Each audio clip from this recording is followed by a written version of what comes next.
Smart cities generate high-frequency IoT data from distributed sensors. Sending everything to the cloud creates latency, bandwidth, and privacy issues. DARIUS is a net cloud framework for real-time IoT analytics. Local city nodes process data close to the source, while the cloud coordinates analytics, model versioning, and federated intelligence. This video demonstrates the DARIUS browser collaborative federated learning demo. The goal is to show that more than one browser client can participate in a federated learning round, train locally, submit only model update information, and allow the FL orchestrator to aggregate the updates into a global model. At the top of the page, we define the FL orchestrator URL and the round ID. The orchestrator is the central coordination service. It does not receive raw city datasets. Its role is to manage the round life cycle, validate incoming updates, and perform aggregation. Here we create an FL round.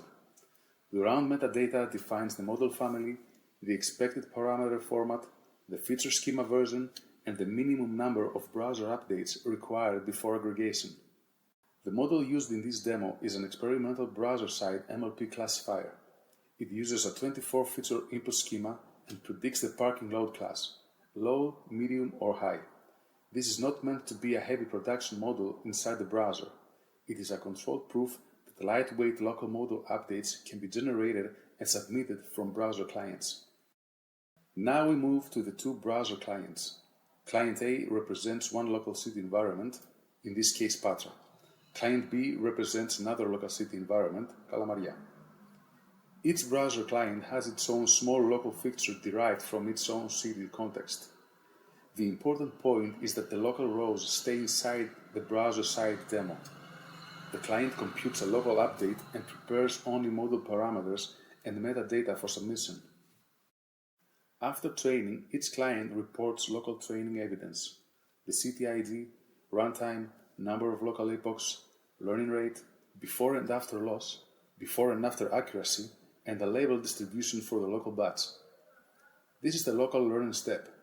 The browser is not sending raw database rows to the orchestrator. It's producing a model update that can be checked, validated, and aggregated.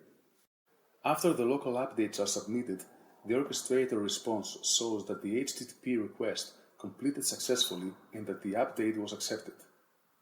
This acceptance is important because the orchestrator checks that the update belongs to the correct round, uses the expected model family, matches the expected feature schema, and has compatible parameter metadata.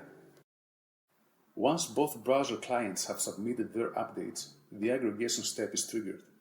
The orchestrator combines the accepted updates using FedAVG, which means that the model parameters for participating clients are averaged into a new global model update. This demonstrates the collaborative part of the system.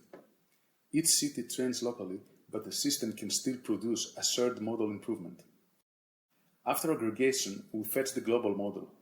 The response includes the generated global model version, the participating cities, the aggregation method, the feature schema version, and the updated model parameters.